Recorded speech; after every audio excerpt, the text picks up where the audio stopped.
Hey everybody, it's Randy Wright.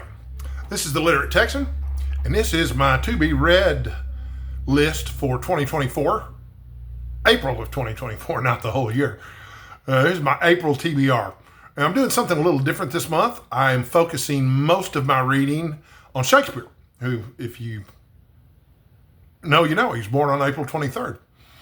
And so my book club pick, if you've been following the channel, you know that there's the Lone Star Book Club, and that the book club pick this month is Shakespeare's sonnets, which I don't anticipate we'll finish reading this month, because sonnets are poems and they're meant to be read slowly. My intention is for us to start reading the sonnets and then to be gradually continuing with the sonnets through the end of the year. Anyway, I'll talk more about that in the actual video about Shakespeare's sonnets.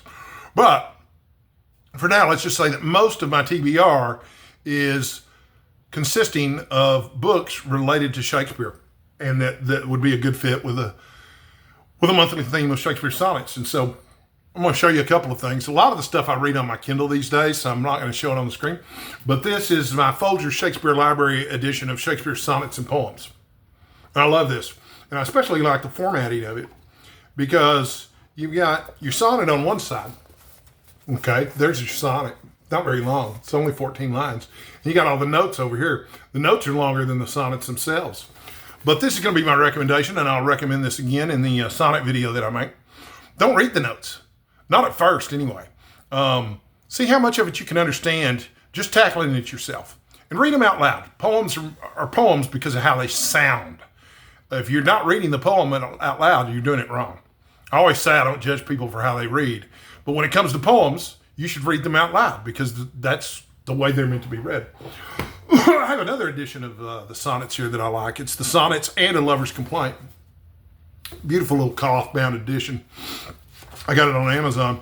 But it's got a lovely, lengthy introduction by John Kerrigan that goes into a lot of detail about the history behind the sonnets, which is fascinating in itself. The history of the sonnets is fascinating. Also, there are 153 sonnets, I think. 154, maybe? I don't know. But, if you plow through 5 or 6 a day, you could finish them all in the month. But that's not how they're meant to be read.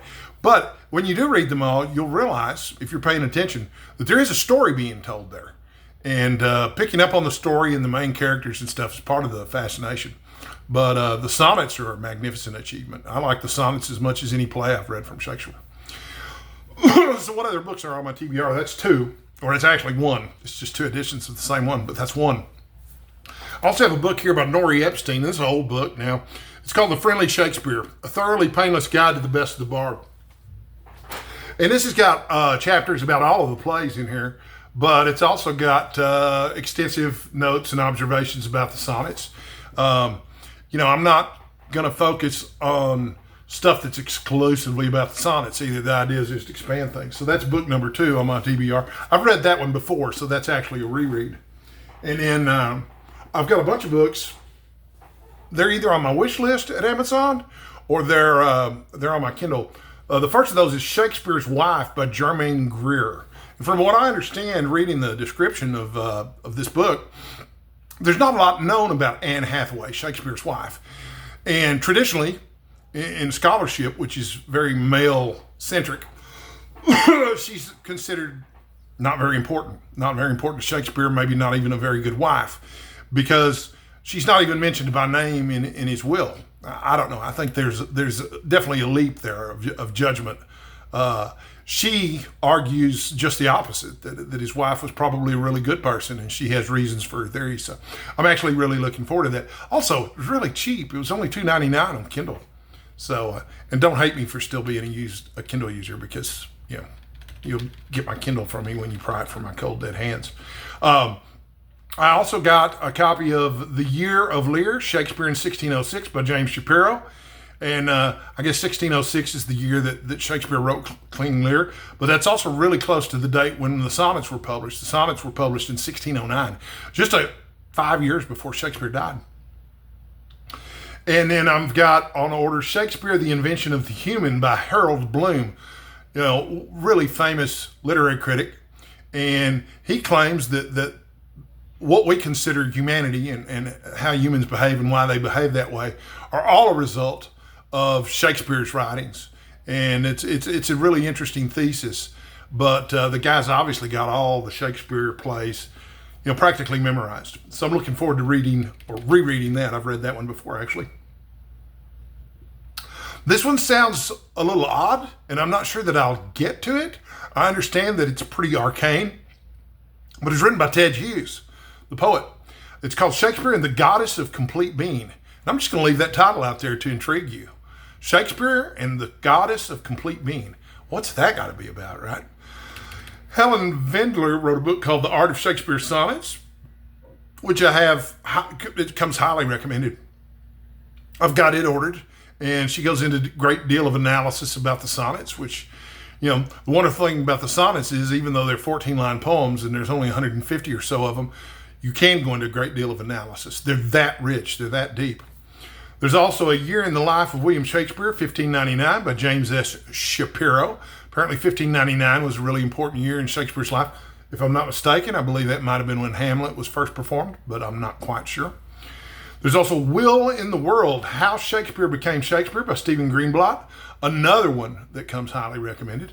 And then I'm listening to the audiobook right now of Shakespeare the Biography by Peter Ackroyd. I do a lot of physical therapy these days, and so I have to exercise every single day. And I'm trying to turn that time into something more productive than just learning how to walk again. So how many is that? That's 1, 2, 3, 4, 5, 6, 7, 8. That's 8 books on my Kindle, plus the Nori Emstein book is 9, plus the sonnets themselves is 10. But I am not reading exclusively Shakespearean stuff. I have a few other choices. That's 10. Here's number 11. This is a new book. Just came out. I was very excited to get it because it's written by Ron Curry. It's called The Savage Noble Death of Babs Dion. It's apparently a crime novel about a woman in Maine who is of French origin, and she's the crime boss in this small town in Maine. Hijinks ensue, as you might have guessed. I've also got this copy of How to Read and Why, which covers a whole lot more than Shakespeare, but it does have a section about Shakespeare's sonnets, also by Harold Bloom. Anything Harold Bloom has to say, I want to hear it. I don't always want to agree with it, but I do want to hear it. So that's 10, 11, 12. Finally, I'm doing a buddy read with a friend of mine who's not on BookTube of The Count of Monte Cristo. And we're only reading a couple of chapters a day, so we're going through it really slowly. It'll probably take us about 3 months to finish. So this one will definitely not be finished. This is a really nice edition, by the way. This is the Barnes & Noble edition. It's got a leather cover. It's got the gilt edges. The pages are thin, but they're not as thin as you might expect. I always get those Library of America books, and they always have the thinnest pages. So that's my TBR for the month. If any of those sound particularly interesting to you and you want to make sure that I read them and talk about them on the channel, please let me know. And also, just a couple of quick, small announcements. I'm going to launch the first video about Shakespeare sonnets tomorrow, but I'm anticipating doing several Shakespeare videos. And also, I made a video about it a little earlier tonight. I'm launching a Patreon channel on May 15th. Be on the lookout for that and what you can expect from there. Leave me a comment about anything on my TBR, anything on your TBR, basically anything else. And until I see you again, thank you for watching. I'm glad you're here. And most importantly, stay hydrated. It's really important. It's more important than I ever thought. And stay sexy too. I'll see you next time.